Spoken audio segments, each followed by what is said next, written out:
Baik, Assalamualaikum warahmatullahi wabarakatuh. Perkenalkan, kami dari kelompok Dual Deviation yang pada hari ini akan mempresentasikan hasil analisis kami dalam mata kuliah statistika, dan adapun judul yang kami angkat ialah analisis tingkat kegemaran membaca. Tapi sebelum itu, izinkan kami untuk memperkenalkan diri kami terlebih dahulu. Perkenalkan, nama saya Mutiara Putri Shipani. Perkenalkan, nama saya Kayla Sabrina Regita.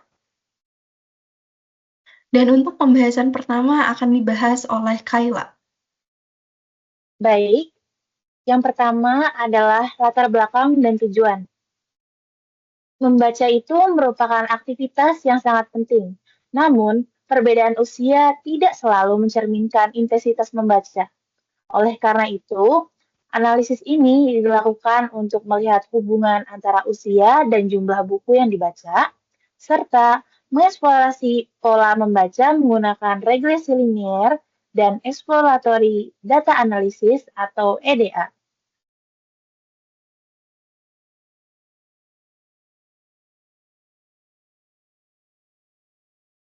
Selanjutnya adalah dataset. Dataset yang diperoleh berasal dari data kuesioner yang dibagikan secara daring. Adapun jumlah responden yang mengisi kuesioner itu sebanyak 232 respons, serta variabel utama yang akan dianalisis antara lain adalah usia, jumlah buku per tahun, dan tingkat kesukaan membaca.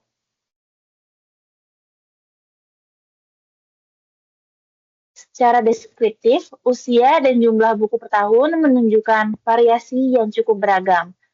Adapun variabel usia dan jumlah buku per tahun yang kami pakai adalah hasil penyederhanaan terhadap numerik karena data aslinya merupakan karakter.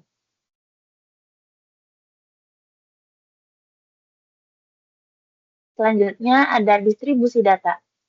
Distribusi data usia responden cenderung pada kelompok usia menengah, sementara distribusi jumlah buku cenderung miring ke kanan yang menunjukkan bahwa sebagian besar responden membaca relatif sedikit buku per tahunnya.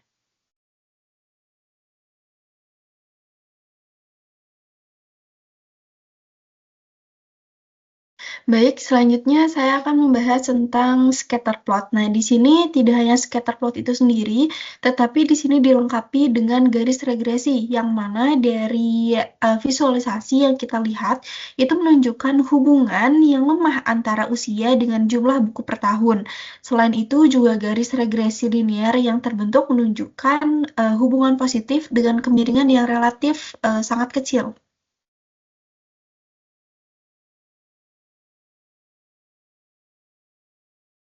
Lalu di sini adalah hasil regresi yang kami dapatkan dari data yang sebelumnya.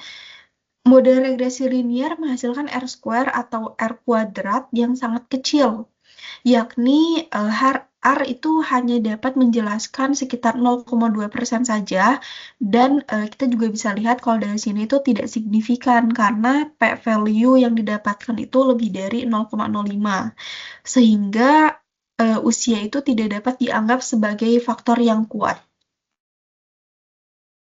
Lalu di sini ada EDA multidimensi atau exploratory data analisis multidimensi dengan menggabungkan 3 variabel, yakni variabel usia, jumlah buku yang dibaca per tahun, dan tingkat kesukaan membaca. Dari visualisasi itu terlihat bahwa responden dengan tingkat kesukaan membaca yang lebih tinggi cenderung membaca lebih banyak buku setiap tahunnya, dan pada hampir seluruh kelompok usia. Namun, usia itu tidak menunjukkan pola hubungan yang konsisten terhadap jumlah buku yang dibaca. Hal ini menunjukkan bahwa minat membaca berperan lebih dominan daripada faktor usia. Lalu, apa sih kesimpulan yang dapat kami simpulkan dari analisis kami? Sebagai kesimpulan, analisis menunjukkan bahwa hubungan antara usia dan jumlah buku yang dibaca per tahun itu tergolong lemah. Usia tidak dapat dianggap sebagai faktor utama dalam membedakan intensitas membaca. Sebaliknya, minat membaca menunjukkan pola yang lebih jelas di berbagai kelompok usia. Dan sekian presentasi yang dapat kami sampaikan. Terima kasih. Wassalamualaikum warahmatullahi wabarakatuh.